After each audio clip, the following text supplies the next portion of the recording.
Hello everyone, hi, how are you guys doing today? Welcome back to another episode reaction to Buffy the Vampire Slayer. This is Haarute, my name is Matt. Hello, what's up? So, Buffy, last week we got what I probably would consider to be the best episode in the show so far. I temporarily titled it that in the Patreon. I'm not sure if I'm gonna title that for YouTube later, but I might do it just for clickbaity reasons, you know? But regardless, I still feel very highly about that episode. We got The Wish, an episode where we spend, it felt like longer, but we did spend like 2/3 of an episode in an alternate timeline where the premise of the show didn't happen, basically. Like, Buffy exists, and the characters still exist, the world still exists, but it's an alternate timeline where things didn't go the way they were supposed to, at least in this timeline.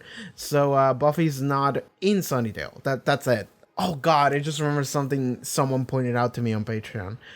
But okay, so Buffy was in Cleveland and she was kicking vampire ass in Cleveland, I guess. And I posed this question before, and I'm not sure if it's the case, but let's assume that it is, just because it's funny, and it might become a thing relevant later. But I think that means that in the current timeline, like, Sunnydale is okay, but Cleveland may be fucked up. So I think that's funny. But yeah, in that alternate timeline, Buffy wasn't in Sunnydale. I don't know why Giles was in Sunnydale. Like, I was under the impression that Giles was in Sunnydale because Buffy came to Sunnydale, so it was like, oh, I got information that the Slayer's gonna be in Sunnydale, I'm gonna go and help her out. Now that I think about it, Angel was also in Sunnydale, and he was like, I was supposed to wait for you here. Maybe it's because they knew that the Master was in Sunnydale, so maybe that's why they were in Sunnydale themselves. But I mostly feel like Giles was in Sunnydale just mostly because we needed to have Giles for the story to work. But regardless, it's just an alternate timeline. And I like that they made it a point to like make sure to tell you that every main character dies in this timeline. Like, let's say that even Giles would have died to this cursed woman, I guess. Well, he would have died to the vampires because he saved people from vampires and then Buffy saved him. So yeah, he would have died too. I mean, the only two guys that didn't really die were Oz and Larry. Maybe that's a thing that, like, if the alternate timeline sits the inverse, it means that Oz is gonna die, and Larry too. I don't want that to happen. Let's go Larry and Oz. Oz is cool too. I like him. I hope he gets more scenes because we never see that. Yeah, what I remember earlier is that apparently someone told me that I was right when I mentioned like Buffy went to Ohio, and someone else did leave a comment all the way back because at the end of season 2 I was like, she went to Ohio or whatever, and someone was like, that's really funny that you said that, and I was like, I have no clue what that means. Apparently I predicted this episode because Buffy was in Ohio. I did not mention that last week because I did not know that Cleveland was in Ohio. After this was pointed out to me on Patreon, I googled Cleveland and I learned that Cleveland is in fact in Ohio. The only reason why I mentioned Ohio was because Blind Wave, which is a channel I like and kind of an inspiration for reactions to me, is from Ohio. So I was like, yeah, fuck it, Ohio, wherever. I don't know US states. I just mentioned one that's like, I think it's more like a rural state. Like, it's not like a big city state, at least I don't think so. So that's the only reason why I mentioned it, because it was funny. But apparently I predicted The Wish. So yeah, that's really funny to me. It's even funnier because I did not know what Cleveland was. So I did not realize it until people just straight up told me on Patreon. So thank you for that. Anyway, we're getting ready to begin with this new episode. I just want to let people know right now, and by the time you hear this on YouTube, it's gonna be like 2 weeks late, so the situation might be different. But right now for me, I mentioned it a couple weeks ago, but it's really difficult for me to record lately because of all the situation happening with the heat in the summer for me and my city infrastructure. And I mentioned this like a month ago. Like, it's fine, I don't have to mention it again. But I was under the impression that things weren't as bad like 2 weeks ago, because like we had a couple of days of like heavy rain, and that made things like a little bit nicer, and that actually helped out a lot to like equalize the temperature into a more sustainable level. However, that wore off, so now it's been like 2 weeks of just hell. So it's been difficult to record and edit and just do anything. It definitely has affected my productivity. It also has affected my energy, like for real. Like I don't know if you have lived in like an environment like mine, but like that really brings your energy down. You want to die. You just want to lie on the floor and die. So that has definitely affected everything regarding the channel. So that's the reason why the episodes might take a little bit to come out. Like the release of these Buffy episodes has slowly been becoming slower and slower. Like it's like it's like 7 days, 8 days, 9 days, and it's like, oh my god, I'm so sorry, but I'm doing my best to keep them on a weekly schedule. So I've decided to maybe like take a little bit of a break with Bleach, even though I literally just started it. But if I'm gonna prioritize Buffy over anything else, because Bleach is just something I just started, so there's no reason for me to like put a lot of time into that until I can attain a level of consistency. So yeah, those are the weekly news for the channel. I'm still gonna make a community post letting people know this. So yeah, that's that. Okay. We're ready to watch this next episode, episode 10, I believe. But before we do, Patreon. Check out the Patreon, link in the description below, pop up on the screen. You can support the channel, I would heavily appreciate that. And you can watch the next 2 episode reactions already, as well as full-length reactions. We have a Dropbox where you can watch the entire thing alongside me. You don't need to bring your own footage. Don't tell anyone about that, though. This is a secret between us. But, okay. Buffy the Vampire Slayer, Season 3, Episode 10. Let's go. We're recapping this previously 20 episodes ago. Okay, this is gonna be an important episode. For Angel to go psycho again the next time you give him a happy? Shut the fuck up, you fucking hypocrite. Oh, back doubling 1838. Daniel, be of good cheer. It's Christmas. So what's the title that said the year part of the dream? Did he dream with fonts on? So this is a Christmas Buffy episode. Man, I wish I had recorded this like a month ago. Oh, awkward. Oh, he's seeing ghosts of the past on Christmas. Angel? Okay, this might be the Angel is guilty episode. A good episode. I like that. I like that idea. I was told which are the Spider episodes this season's actually. 19 and 21. Okay, so I'm safe for like I don't know, a couple months. I like that the part when this song gets real heavy and the guitar just starts shredding a little bit is when you see Oz playing. I never mentioned that before, but I noticed that. It's cool. He's still kind of twitchy when it comes to the subject of Angel. Oh, it must be that whole Angel killed his girlfriend and tortured him thing. Maybe you shouldn't joke about it then, huh? Oz and I had planned, but I guess that's off. I'll be enjoying my annual Christmas Eve campout. See, I take my sleeping bag outside and I go to sleep on the grass. I thought you slept outside to avoid your family's drunken Christmas fights. Yes. Okay. And that was a confidence I was hoping you would share with everyone. It's not her fault. After what happened, we gotta cut her some slack. I like that interaction a lot, actually. We learned something. Hi. Hey, the thing is, Okay. This is good. seeing you with Xander, well, I never felt that way before. I know you guys have a history. But it's a history that's in the past. But it's over. Well, I don't know. I don't know that it ever will be. This is what I do know. I miss you. It's like I lost an arm. Or worse, a torso. I think I'd be willing to give it a shot. Really? Yeah. Do you want us to hug now? Asking for consent.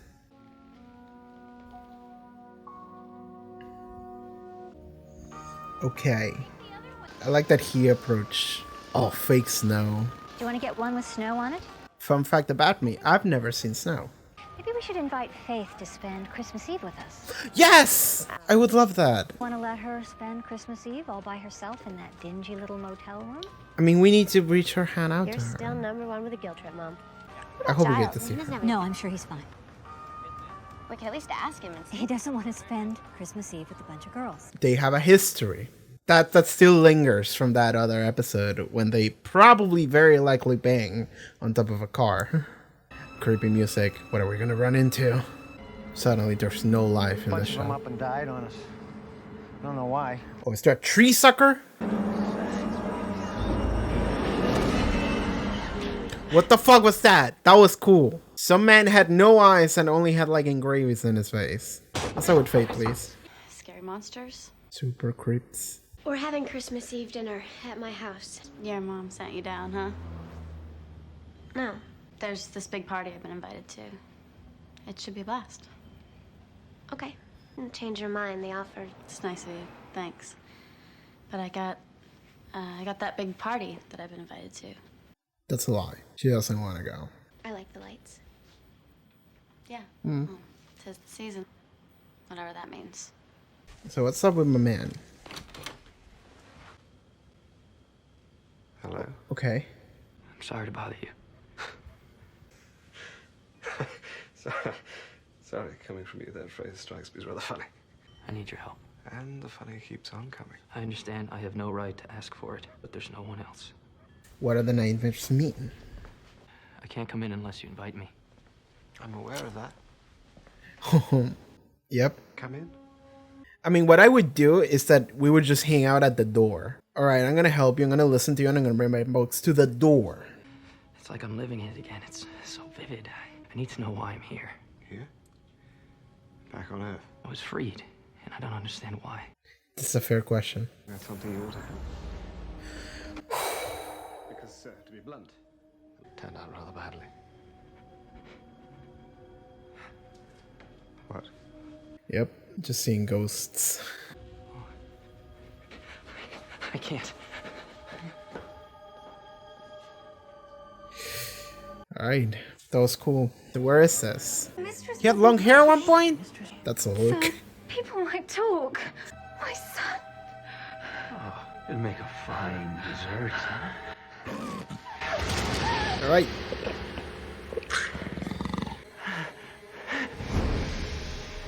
Whoa. Y'all share a dream? Man, fuck the metaverse. If we can have shared dreams, then what the fuck is the point? Trouble sleeping? You're not here. I'm always here. What do you want? I want to die in bed surrounded by fat grandchildren, but guess that's off the menu. Oh, she has sass. Are you like a person or just a figment of imagination? If you want to feel sorry for someone, you should feel sorry for yourself. Oh, but I guess you've already got that covered. What else can I say to you? Like, it wasn't even you, bro. Like, I don't want to make you feel bad. yeah, it's an amalgamation of Show you who you are. it's an amalgamation of every person. I was in Angel's dream. I'm not sure that's... Giles, there was stuff in this dream that I couldn't possibly know about. Well, she put those pieces together real quick. I've been looking. Well, let me look too. I'm trying to put all this behind me. And I'm not going to be able to as long as we're both doing guest spots in each other's dreams. This is true. Where do we start? I'm aware I haven't been the mostest best friend to you when it comes to the whole Angel thing. And, I don't know, maybe I finally got the Hanukkah spirit. I don't believe you. You're more of an active saboteur. This is actually the most exciting thing I've got planned. Who else can claim that pathetic a social life? Hey, guys. What are we doing? Okay. He might be actually helping, and this is just important in Sanders' character. And it appears that's the case. He brought up pizza. Okay, never mind. Everything Sander has done is redeemed now. He brought up pizza for us. Don't know how to make Oz trust me. I guess now it's just about showing Oz that he comes first. Does he come first? You're here with the gang instead of with us. Like, The thing I remember most was thinking how artful it was. They looked just like they were sleeping. It wasn't until I bent down and kissed them goodnight that I felt how cold they were. Who would go to so much trouble to arrange them like that? I was to be married that week? It wasn't me. It wasn't you. A demon isn't a man. I was a man once. And what a man you were. And a terrible disappointment to your parents. I was young. Never had a chance to. To die of syphilis? You were a worthless being before you were ever a monster. Stop it! I mean, this ghost is just wrong. You mistake it for a curse, Angel, but it's not. It's your destiny. But when we're fate into the mix, do we have to care about fate like in JoJo? Y'all having sex in a dream?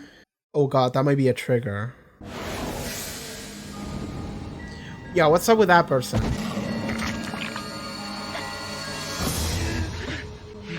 Okay, I guess it wasn't a trigger. That was like an incredibly miserable dream. Take her. Take what you want. Pour all that frustration and all that guilt into her and you'll be free. This is what you are. This is why we brought you back. Who are you? Like, it would make no sense for him to do this unless he's like being mind controlled or something. Which it's likely. If I was Danger, I would literally just walk into the sun and be like, alright, I'm done. Fuck this shit. Absolute evil, older than man, than demons. It could have had the power to bring Angel back. Okay. You had another dream? With Angel? Unfortunately, yes. What happened? I want to talk about it. It's the Slayer. What brings the Hey. Slayer down here? This is funny. It's funny that this is a regular spot. I like that this is a recurring character. No eyes kind of look. Doesn't ring a bell. How about I ring that bell for you? Does the threatening come now? Maybe you shouldn't help. I heard a few things, you know, from the underground. Something scaring them off. And these are things that are not easily scared. Could be your priest guys are underground. Underground where? I do not know. You did great, by the way. I was very intimidated by you. Really? Thanks. Let's go. Alright. Merry Christmas. Thanks. You're an ally now. Friend of me. Man, is it hot. It was so nice and cool in there. Bro, I can relate. In a town with 14 million square miles of sewer. I mean, go talk to a vampire and the vampire will tell you. Maybe. I don't know. That was a very weird, interesting scene because that's like a scene that wasn't in like a set. Oh god, what's gonna happen? I got videos. Hi. Why don't you come I was sit down? the moment he just was in shock, I was like, oh god, what is Willow wearing?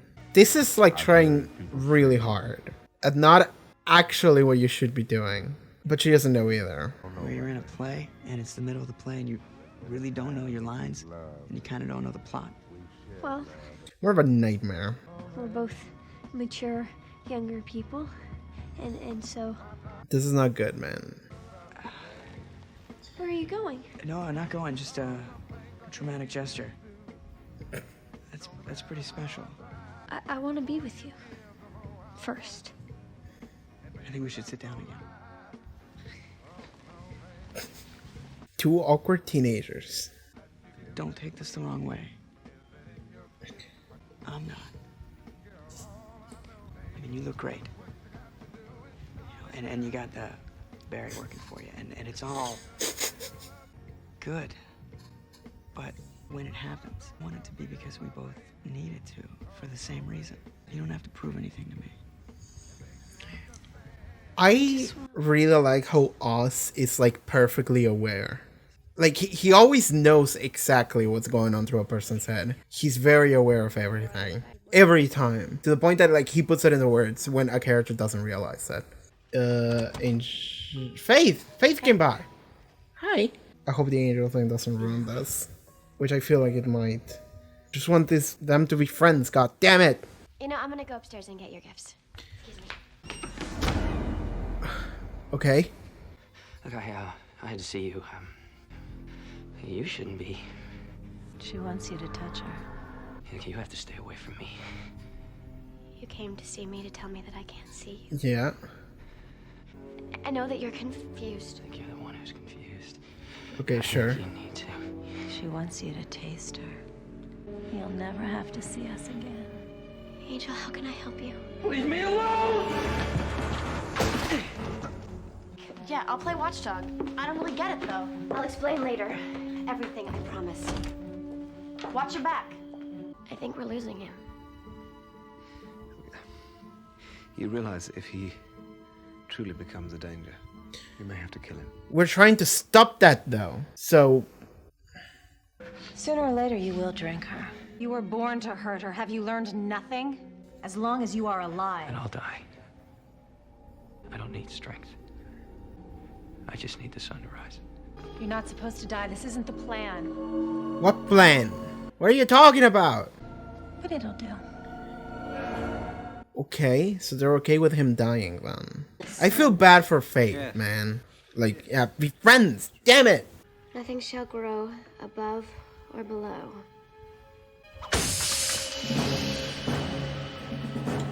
The trees that died. Yes.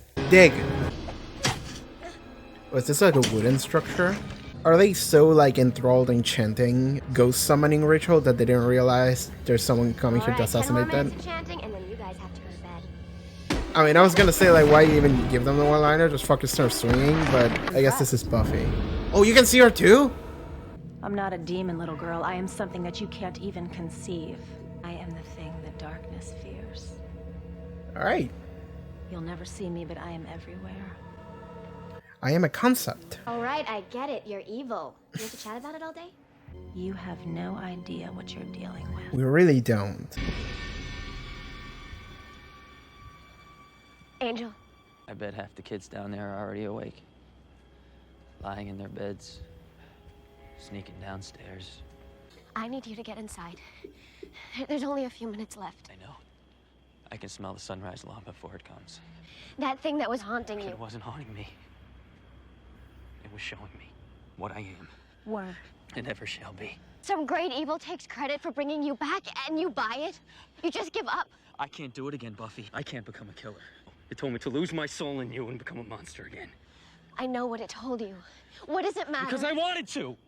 Because I want you so badly. And I know it'll cost me my soul, and a part of me doesn't care. I'm weak. I've never been anything else. It's not the demon in me that needs killing, Buffy. It's the man.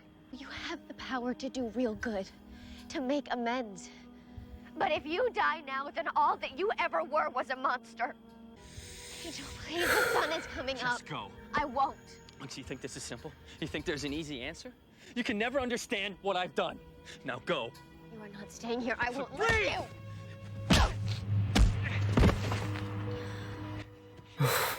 Am I a thing worth saving, huh? Am I a righteous man? The world wants me gone.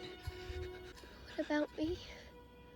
I love you so much. And I tried to make you go away. And I hate it. I hate that it's so hard. And that you can hurt me so much. I wish that I wished you dead. I don't. I can't. It's hard, and it's painful, and it's every day. It's what we have to do, and we can do it together. But if you're too much of a coward for that, then burn. And don't expect me to mourn for you, because... Snowing. Let me just say, this is one of the best scenes we've had in the show so far. Very emotional. Actors just pouring their hearts out. It's great.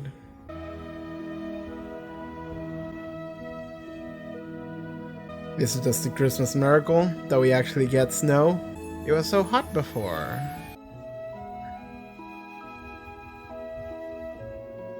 He's sleeping outside? Okay. I see. While most of Southern California is enjoying a balmy Christmas, an extreme cold front has sprung up out of nowhere around Sunnydale, where they're reporting heavy snowfall for the first time in, well, ever. Sunnydale residents shouldn't expect to see the sun at all today. That cold front isn't going to... Oh my god, that's literally just a Christmas miracle. That's so funny. That's like fate telling you to live on. I like that though, I like that. It's very cheesy, but I'm into it.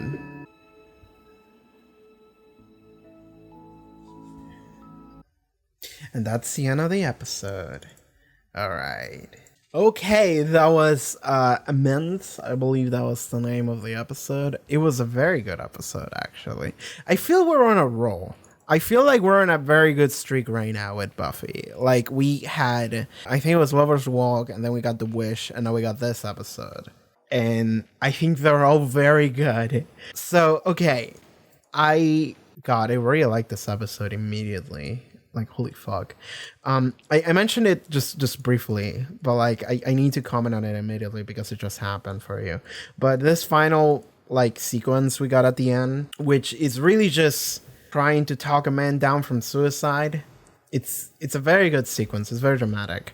That's not what it was about, but it was about just both of them just expressing their feelings, really. And the solution to this was really just, hey, just a miracle happened. Just God herself intervened and was like, hey, you're not gonna die today. So like, just the fact that the news reporter guy was like, yeah, we're not gonna see sun at all today, and it's just like, oh man, like that's just it's very cheesy. It's literally just a Christmas miracle. Like it could not be cheesier, but I'm kind of into it because this, they mentioned like destiny at one point here, and like, I don't know how much the show wants to lean into like fate as a concept, right? You know, we had prophecies from like season 1, you know, it's like, oh, the like Buffy will die and the Master shall rise, and all of that did happen, and then we circumvented that around through some like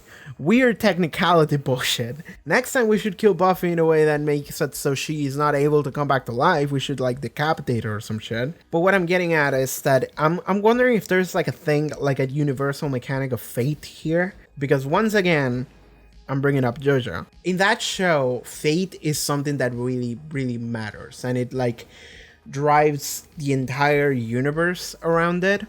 And the thing about the fate is that sometimes in stories, fate can feel like there is nothing you can do for it, like there's nothing you can do to change it, which is kind of counterproductive for storytelling, because if you know everything that will happen, then how do you tell an interesting story about that? And I'm not saying it can't be done, I'm saying that that's an extra step you have to take when you're going to tell a story regarding fate. I'm wondering if this show's going to try to do something like that, because what happened just now to me really feels like a divine intervention. Like, you are not supposed to die here, Angel. And it's not like the evil entity, literally just the evil entity. It's just the concept of evil, and it is an entity. So the evil entity is doesn't seem like it was the one that caused this to happen, because they just straight up said like, you dying is not part of the plan, but it works, we can work with that. And then when Buffy confronted them, they were like, he's gonna die and it's fine, so whatever.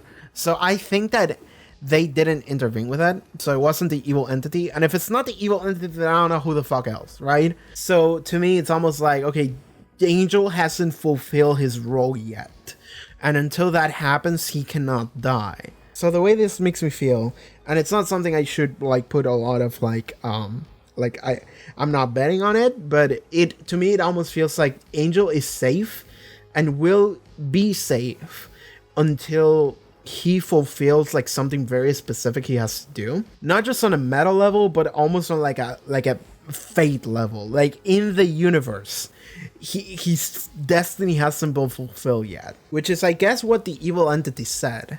Okay, so that means that fate goes above the jurisdiction of the evil entity, which I would assume. Because if the evil entity is like, wait, you're not supposed to die, well, whatever. If it dies, it dies. It doesn't fucking matter. But fate is something that is just gonna make sure that everything goes as it is supposed to go, no matter what. And the evil entity doesn't know that. And the thing about fate is that you need to understand its machinations in order to be able to make that work for you. Again, read JoJo's Bizarre Adventure, it's very good. So the evil entity to me is already being defeated by fate.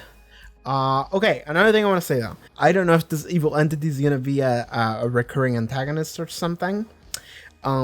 The evil entity is a concept. It explains that it is a concept that always exists. So really, we've seen the evil entity every episode of the show so far. That it's always been there in the background, you just can't see it. But I'm wondering, because they mention like a plan or something, so I'm wondering if this evil entity is actually like a thing that's gonna matter, like a recurring antagonist, like the main player of this season. Because so far we have the mayor, Mr. Trick, and now the evil entity. And I can see all of these like working together on some level. So what I'm thinking is that, I don't know, this is just something I constructed in my head in 2 seconds, but let's say the mayor wants to summon the evil entity for some reason. We don't know much about the mayor, we just know he's bad. Like, that's it. Like, he's up to shit, and I'm not sure to what level, for what purpose, but he's up to shit. Mr. Trick is working with him, so he's kind of, they have kind of like a weird partnership. So let's say that both of them are going to summon the evil entity and make sure to fulfill its plans. So it's really going to be like a triumvirate of something, like of a human, a vampire, and just a concept just coming together in order to make sure that, I don't know, the city explodes or some shit, like planet just gets nuked. I don't know. Like some weird mystical force, right? Like a reign of evil. Evil will overtake everything or whatever. Not sure what's gonna happen. That's just something I'm thinking about. Because what would evil want? And I suppose it would be for it to like grow. And for it to grow would mean for it to spread. And for it to spread, it would mean for a disaster for everybody. So that's where I'm going with this. Okay, I spent too much time talking about the evil entity. Let's talk about things that actually matter this episode. So again, the entire like final, like, I don't know, for like 5 minutes, 4 minutes, 5 minutes, we had an amazing like sequence of Buffy and Angel just talking to each other. And I feel bad because I didn't really say anything while it was happening. And also, I don't react a lot. Like you can see my videos as reactions. I see my videos more like discussions. You know, it's more like a podcast than it is a reaction where I just say shit for 40 minutes. And also, you can see me watching the episode. But I don't really react a lot when I'm watching shit like that. I'm sitting here thinking like, oh my god, that's really good. But I'm not saying anything. So at one moment, I had to be like, hey, by the way, this scene is really good. I'm just not saying anything because I'm watching it, right? But I really enjoyed the acting coming from Sarah Michelle Gellar and David Boreanaz. I'm pretty sure that's his name. The acting from these two is really good. Like, I think this is generally like probably the best episode we've had for Angel from like an acting perspective. Also just like a character perspective. Like we see a lot here, but I think this is probably the best episode we've seen David Boreanaz just act in the show. We've had the Angelus episodes, and the Angelus episodes were pretty good because you get to see this guy being a bastard, and they're very good for that reason. But if you want to see emotion, I think this was one really good. It was probably the best one. I really enjoyed it. And like, okay, at one point, like earlier in the episode, I said like, if this was me, I would just fucking kill myself. Like, I would just be like, fuck it, I'm done. And that's eventually what Angel decided to do as well. Until God said, no, you're gonna stay alive, my son. So I guess that's the direction we're going. I would just died. Like, I would have just said, no, fuck it. Which is, I guess, what Angel did. Because Buffy's talking about fighting. And like I get it. Like, Buffy knows something Angel doesn't know, which is some weird priest are summoning an avatar to hunt you. But the thing was that Angel is fucked up, man. Like, that's just it. Angel is just like, okay, so Buffy's like, they're showing you things you won't want to see. They're showing you things that aren't real. And Angel is like, no, they showed me something that's real, something that's true, which is my nature. And the thing about Angel is that he thinks that he himself is a terrible person. And at one point early in the episode, I was like, but that wasn't you. That wasn't him. And Angel actually says that too. Like, Angel is like, no, like, that wasn't me. That was a demon, and that's not my person. And that was the moment that I realized that this ghost entity is bad, because before that I was thinking like, okay, is it gonna be like a more of a introspective episode, or like you have to do a little bit of soul session to come to terms with it? Is it like a representation of your guilt that's like mocking you? But the thing about that is that's when it became very apparent to me that Angel is like actually trying to cling on to something that like is real, that's a way out, right? It's a way out of the like despair that comes from this, because hey, I didn't do that, which is true. That's just a fact. But that's when the evil apparition just says like, oh, because you were such an amazing person before that. And then you see like a really funny cutaway to Angel just being a drunkard and just passing out. And then we go back to reality to a really serious scene. Like, the show can be really serious when it wants to be, which is the final like 5 minutes of this episode. It was very good. But then it also gets really goofy sometimes. And I feel like, again, I mentioned this before, I feel like it's sometimes to its detriment. But in this case, it was so quick that I'm like, okay, fine. It's fine. You know, it's kind of funny. I'll take it. But anyway, the point is that the evil entity started essentially just mocking Angel as a person, not as a demon, not as a monster, just as a person. Just like, hey, as a person, you're a terrible person. It's like, oh, like, what were you when you were a person? Like, you're just some fucking drunkard just wanting to drink and fuck, and that's all you care about. And it's just like, you were such a low life pathetic person. And it's just like this thing of like, okay, I don't know, like, in the Buffy universe, is depression just like an avatar of the evil entity just looming on top of people, just whispering bad things to them? Because that's kind of how this works, right? It's the thing of like, it's not really attacking Angel as okay, all the bad things you've done, all the people you've killed, and Angel is like, I didn't do that. And they're like, yeah, but even then, you are still a bad person. You're still a fucking fuck up of society, and we don't need you. Like, you've always been that. And Angel doesn't really have anything to say against that. He said, like, I was young, which makes sense. He was, like, young, dumb, like, I don't know how old he was. Like, say he was, like, 20. Sure. Makes complete sense that he was such a, like, dumbass at 20, because everyone is. Or not everyone, but most people are. But no, this entity wants to attack specifically the human part of Angel, which is the part Angel is clinging onto in order to say, I'm a person, I'm not a monster. And then, well, if you hate your own person as well, then what do you have left? At which point Angel decides, you know what? You're right. I am a fucking monster. And when I'm not a monster, I'm also a terrible person.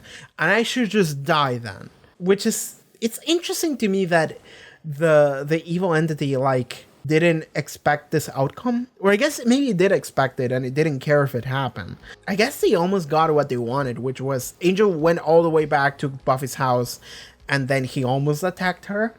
And then he just stopped himself, started screaming, and just ran out the window. Something we can all relate to. So I guess he almost got what they wanted before Angel decided to kill himself. So I guess they kind of saw that as a possible outcome, and they were like, well, whatever, it doesn't fucking matter if he dies. So this just puts in the question, what is the evil entity's plan? So that will get revealed in time, I'm assuming. So there's not much point for me to just stay in this point. I feel like this is the first episode, and you can correct me on this. You can, I am encouraging people to tell me. It's something I don't usually do because I don't like reading comments.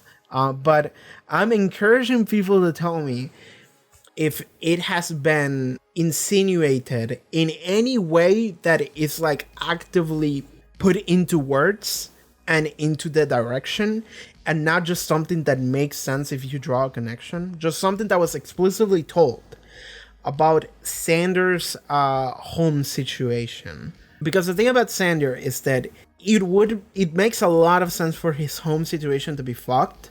I would have assumed that his home situation is fucked. I actually would have assumed that, actually. I've thought about it before, and I was like, yeah, probably. But until the show doesn't say that, I'm not gonna, like, mention it. It's just something that, yeah, sure, to me that makes sense. It is a person that is overly in need of affection, so he will go to the most unhealthy ways in order to receive affection. But the reason you get there, the reason you become that person, is because there's stuff that turns you into that person that is very unhealthy to you. This episode is like the first time I can remember. I could be wrong. I'm saying I could be wrong. Maybe this was something that was shown before. But in this episode, it was the first time it was explicitly said in like text.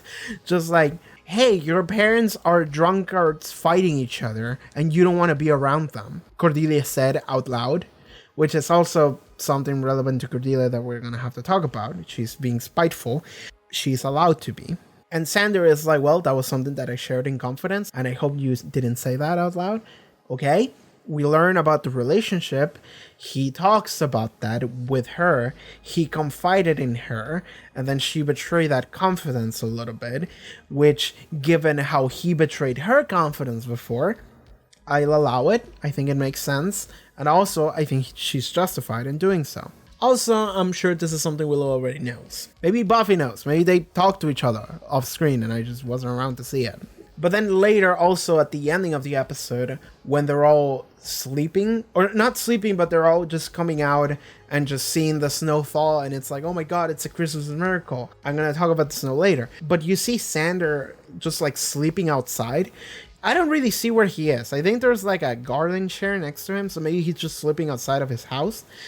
And he's just in like a sleeping bag, and snow is falling on him, and he just like covers himself, and then it's like, wait, shit, snow? What? So I think that's just something that is meant to tell us that Xander would rather not be home, to the point that he would just sleep outside on Christmas.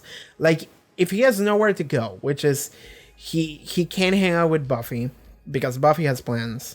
He's not going to hang out with Giles because that'll be weird. He can't hang out with Willow because Willow has plans.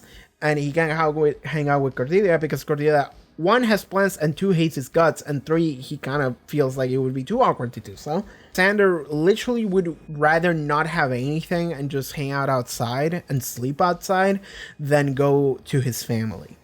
So, I think those sort of like very prominent ways of the episode to tell you Xander's home situation is fucked up, and you should realize that. Okay, I've acquired new information. We can now use that information in future talks about Xander's character. We will definitely do that.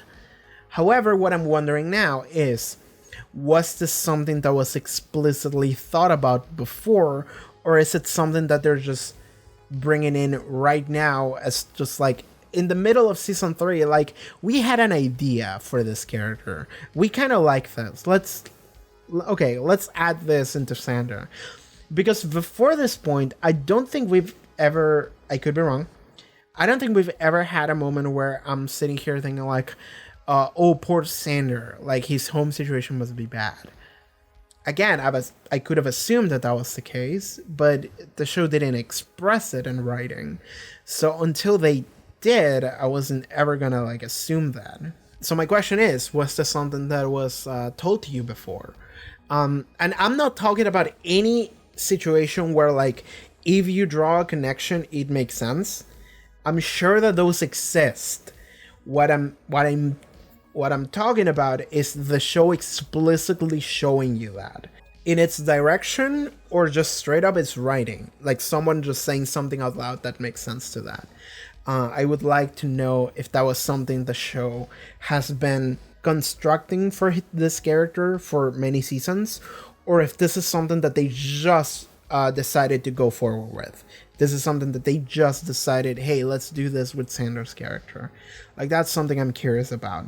I would definitely have to like factor this into like at least his actions within this season, because I would assume that every episode, and well, maybe not every episode, maybe more episode after episodes, not so much, but I would assume that this episodes for this season at least have to have some kind of knowledge that Xander's situation is like that when writing Xander. I would assume that for this season at least, those stories should know that. Previous stories for seasons 1 and 2, maybe not really. So that's what I'm asking here. Anyway, that's just something I need to point attention to.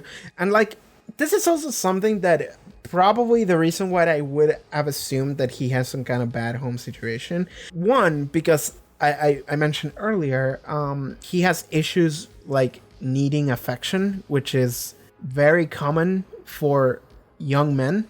I'm just gonna put it that way. And clearly there's issues that lead to that.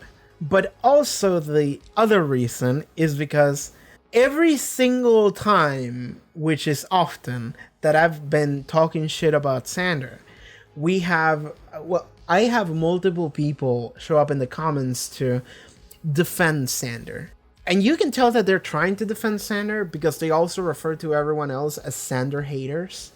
Like I feel like Sander is like an actively divisive character in the fandom, like oddly enough, because from the way people talk, they are already immediately telling me that there is a group of Sander haters, which implies the existence of non-Sander haters, which means divisiveness. And in my head, I was thinking like, who would like Sander?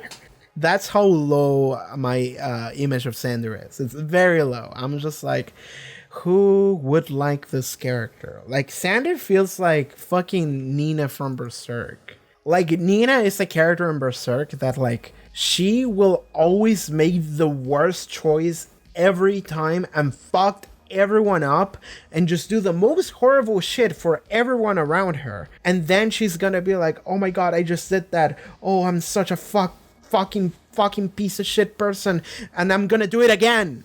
And then she keeps being an awful coward and terrible person and just ruining everyone's lives. Sander feels like that to me. He feels like a character that every time he knows any crucial information, he will do the worst possible choice with that information. Every single time. To the point that in this episode, when he showed up and he was like, hey guys, I'm gonna help you out, I'm sitting here like, I don't believe you. I think you're gonna do the worst thing you could do here. I think you're gonna be the one that's gonna find the information in the book and then you're gonna burn the page. Like something like that. That's how low my like image of Sander is. And I think I'm completely justified in thinking that way, based on what we saw in, what the fuck was this episode, Revelations. I posted that video, and I checked the comments for a second, and I took immediate psychic damage. But people just started having words about Sander in the comments, and everyone was like, yeah, I didn't like that. Like, usually I'm on Sander's side, but this episode was awful. Like, what the fuck are you doing, my man? And I'm sitting here thinking like, okay, but this makes sense though. To his character, I think this makes complete sense. I think he just does this every time. Like we saw at the end of season 2, someone pointed this out to me and I pointed it out as well later as we started watching season 3, is the fact that Sander didn't tell Buffy that Willow was going to try to help Angel. Instead, he said, Willow told me to tell you to kill him good, get his ass. Which means that later when Buffy killed Angel, quote unquote killed Angel, she didn't feel like she could confide in anyone to talk about her feelings that were so mixed, so wrong, so complex, because her best friend told him, yeah, get his ass, fuck him. So at this point, Buffy was like, okay, she doesn't understand how I feel. Sander clearly doesn't understand how I feel. He hates Angel. Fuck that guy. Giles is very torn up about the Angel situation, as also shown in this episode. So yeah, she has no one to talk to. So she just ran away. Again, you could trace that back all the way back to Sander's fault. Sander is the person that actively causes the most amount of harm to the group, even with the relationship with Willow. And of course, that's not entirely his fault. It's also Willow's fault. Still, his fault, 50%. Like, literally, like, most things that go wrong in the show, it's Sander's fault. Like, it's literally just coin flip. Is it Sander's fault? Yes or no? So anyway, the point where I was going with this is that my opinion on Sander is so incredibly low that something I was thinking about is, like, the only reason why someone wouldn't hate Sander is if the show did something really cool with him. And the way to make something really cool with Sander is to make him like a very sympathetic like person, like someone you could look at and you would feel for him. And the only way I could think of to do that is to really fuck him up in the future, in future seasons, like really fuck him up so you feel bad for him, or retroactively make him fucked up, retroactively make him like a sad puppy that really craves affection. And that's why he's the way that he is. That's why he's the jokey guy that just thinks about pussy all day, which is my least favorite character archetype, by the way. Some people are into it, I'm not. But what I'm thinking about is that this was like retroactively added, and I'm not sure if that's the case. I could be wrong, but I think that's definitely the reason why people like him. Maybe because they feel bad for him, which makes sense. Like, it's not something that's wrong. It's something that to me makes sense. Like, I could feel bad for him eventually, given time, given enough scenes where you see him getting fucked up or something, enough scenes about his family situation or something. Like, if they start building on Xander's, like, family situation this season, I'm definitely gonna think that this is something that was written just for this season. It's not something they had on, like, Xander's character sheet on episode 1 of season 1. They were just like, he's the jokey simp guy. He's kind of like a loser, a jokey loser. He's comedy relief. In the show of Badass Woman, he's the loser guy. Like, that's definitely how I think that went. But I could be wrong. So I just want to say that. I don't know what the situation is. I would like to know. So please do let me know what Xander's, like, if we start to see more things about Xander, or if this is something the writers decided, you know what would be interesting for this character, this thing, and they just wrote it as something new that retroactively fits. I really liked the scene where Angel went to meet up with Giles, because okay, so there was no need for Giles to invite Xander inside his home. Let me say that. I get a feeling that if Giles dies because like Angel has got inside his house and killed him or whatever, I don't think that's likely to happen, but if it does happen, I'm gonna call fucking bullshit on that, and I'm gonna say, like, this was forced, because I'm like, there's no reason for you to invite him inside your house. You can have a conversation at the door. That conversation lasted literally like 10 seconds. And even if you didn't, you could, like, bring your books to the door. You could, like, sit at the door and be like, all right, let's do this thing. There's no reason for you to invite Angel inside your house. There's literally no reason. But I still like how Giles literally just went like, I'm bringing a crossbow and then I'm going to invite you in. Like, I need to make sure I can kill you. I mean, I feel like a crossbow wouldn't be that good, though. Like, I feel like it wouldn't be. Because it's like, okay, with a gun, you can miss a shot with the gun. It's very easy to miss a shot with the gun. At least I think so. I never held one. But I'm pretty sure that's the reason why you gotta practice with those things and before you can land a shot. He has a crossbow, which I feel like it's even more difficult to 1, hold, 2, shoot, 3, aim. And 4, you only have like 1 shot and you gotta be very specific in hitting the heart.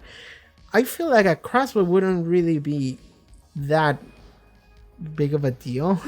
If hypothetically Angel was Angelus and wanted to kill Giles, and Giles was like, oh, I got you at gunpoint, all Angels would need to do was to just do like this, just zigzag just from left to right, just shimmy your way into melee range, because that way Giles wouldn't be able to hit you dead in the heart.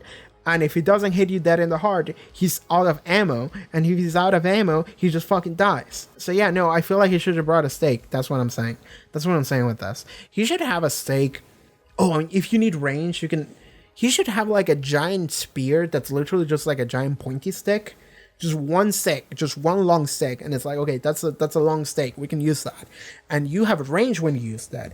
And if the vampire destroys it breaks into multiple stakes. Really, this works. This is perfect. Though I guess maybe he doesn't have the strength to stab someone with it. Well, if it's pointy, it should stab anyway. Sorry, I got really sidetracked. Oh my god. That was a very good scene. That's what I'm saying. Because I just like seeing these two interact. Because Giles has a lot of like complicated feelings towards Angel. And Angel has a lot of complicated feelings towards Giles. So I like how he's like, sorry to bother you. I didn't want to talk to you, but like I need help. There's something going on and I'm scared. And I like that Giles was like, oh, do you want to know why you came back? Would that bring you peace of mind? Because if it brings you peace of mind, then that's a bad thing, because you would revert back into being a terrible bastard, and I don't want to help you. And then Angel just started seeing ghosts, and he just ran away. Okay, speaking of character interactions, 2 more. Faith. We saw Faith again this episode, but only very briefly. Man, that sucks. I hope that they went back home. Like, Buffy and Angel went back to Buffy's house, and then they hung out with Faith and Joyce. I know it's like 6 a.m. and they probably were up all night, but hey, let's have just like a coffee together. It's like a special occasion. It's Christmas. Merry Christmas. They should just have like a coffee together, and then they can all leave, you know, because what's the biggest bummer for me this episode is the fact that I'm just sitting here hoping for Buffy and Faith to just hang out together and be friends, and I get it.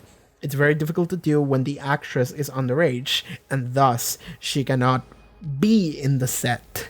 But the entire time I'm just sitting here thinking, man, I want to see Faith. But within the show, within the narrative, I feel really bad about the fact that Faith doesn't see them as people that she can trust and she can hang out with.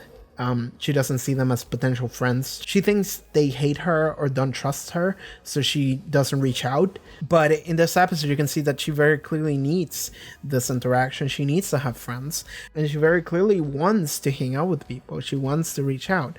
And she took Buffy's offer. Just, hey, let's hang out for Christmas. And that was all nice and stuff. But immediately as she came by, there was a screaming man upstairs, and then Buffy needed to run.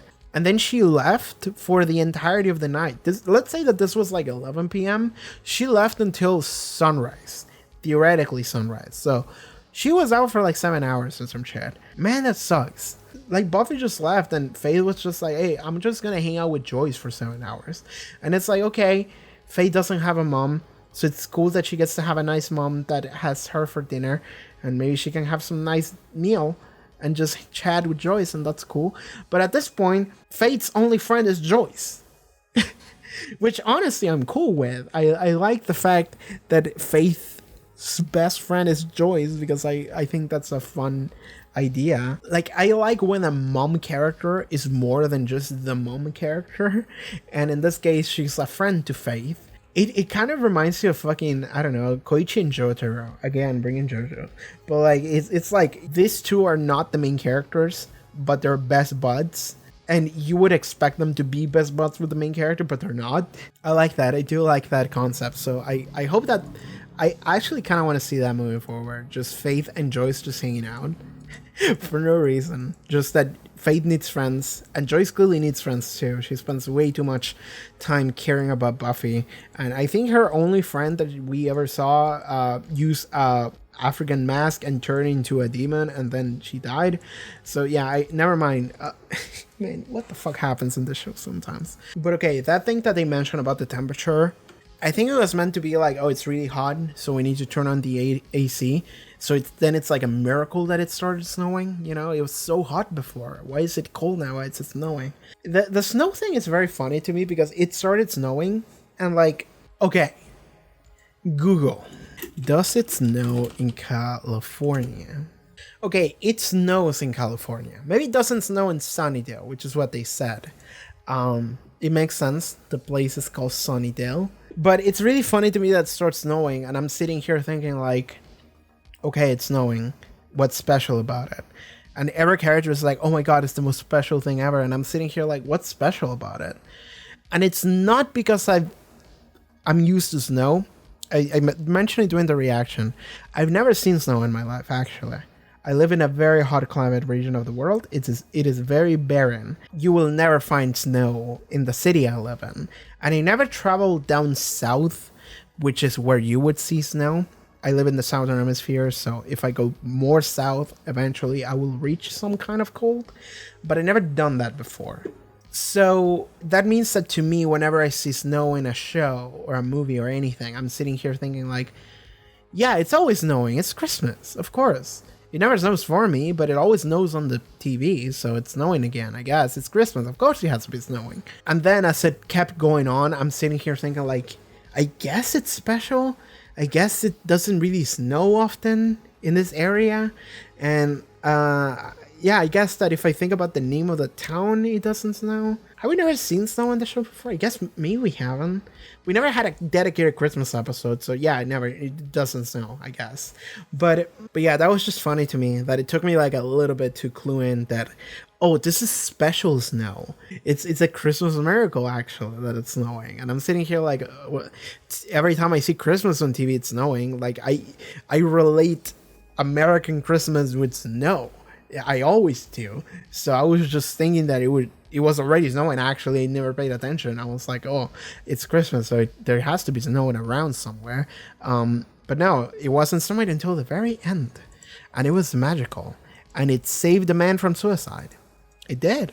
It really did. Okay, let me go back through this entire conversation between Angel and Buffy. Angel just says that Buffy will never understand how he feels, what he's done. Buffy says that she understands because he did it to her. She just says that she loves him so much and tried to make him go away. But it's really hard, and it's really... She hates that it's so hard. It would be so much easier if she could just do it. Again, I need to praise the performances from both of these actors so much, because I think both of them really put their best into this one performance, that one scene. It's incredible, actually. Like, I think that was the best performance from both of these actors in the entire show so far. Like, Sarah Michelle Gellar definitely did so much during that scene. I really like that. But David Boreanaz also, I think that we've never seen him like show this much emotion. And you can say that speaks to the character of Angel, or it speaks to the actor. I think he did a great job in this episode. And I think it fits very well to his character. So I think it makes complete sense. I really like that. Let's talk about Willow and Oz. So, okay. They are back together, and they're trying to be back together. I almost feel like... I could be wrong here, but I almost feel like right now that it, like, Willow and Xander mishap happened just for Cordelia to reset to hating Xander or whatever, because Oz just came right back. So now I'm sitting here thinking like, okay, maybe Oz didn't really matter in terms of like the things that was going to happen as a result of this this weird thing that Willow and Xander had, because Oz is just back here now. But it did lead to some really cool scenes, because once again, Oz is like the wisest character in the show. I like Oz. I relate to Oz, because every time someone approaches Oz and tells him anything, Oz is like, don't take this the wrong way, but I feel like the reason why you're doing this is because of this. And I think that's unhealthy and not the right thing to do. And he just does that every time. Like, Willow keeps doing things that are not really the right solution. And then Oz kind of meets in the middle, and he's like, I see what you're doing. And I think it's bad. But I appreciate that you're trying. So you know what? That's good. Thank you. But really, you don't have to do this. Because in this episode, Willow is like, hey, let's fuck. I want you to be my first time. And Oz, it's like, girl, first of all, thank you. But I don't want to have sex with you just because you want to like she's trying to make up for what happened previously. And that's not really the reason you want to do this, man. And I like that Oz knows that. Like, Oz is like wise beyond his years. Why? Like, Oz is supposed to be like 17, 18 or something like that. We're meant to believe he's a high schooler like everyone in the show. But Oz to me is like, this man is like mid-20s at least. And he has gone through some shit in order for him to like have that level of insightfulness that you wouldn't expect from a teenager. So I really like Oz because of that. I think he's a fantastic character. If there was ever a character I could relate to in the show, would probably be Oz, an Angel on some level. I really like Oz.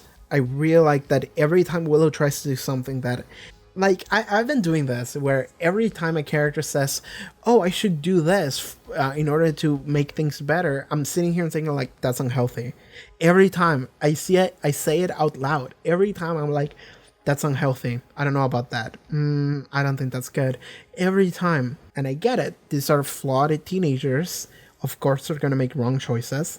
And I like that Oz is the one person that seems to be aware of, hey, I don't think that's the right thing to do. We should do this instead.